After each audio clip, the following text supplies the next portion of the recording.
you. I dah beli dah untuk you ni. Barang you minta tu kan? Kisah kan?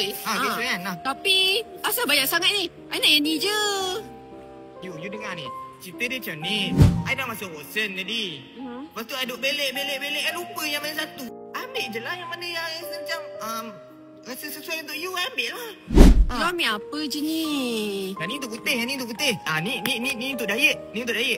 You suka kan? You nak diet kan? You kata itu. I nak diet. You nak sok I kering macam mana lagi? Yang ni untuk perhadaman. Kalau you rasa macam ni untuk perhadaman. Yang ni untuk kurus. Sesuai lah untuk you. Oh, so kiranya you nak cakap I ni gemuk lah? Tak ada. Sampai 3 sekali untuk kurus ni? I beli je. Dah lah, I nak putus lah macam ni. Macam tu je? Ya, macam tu je. Sebab you ni tak faham bahasa. Lepas tu ni produk-produk ni I ambil balik lah ke? You ambil, you simpan. Dah simpan dah. Lepas tu? Bagi I. Lepas tu? I ambil lah. Macam tu je? Ya.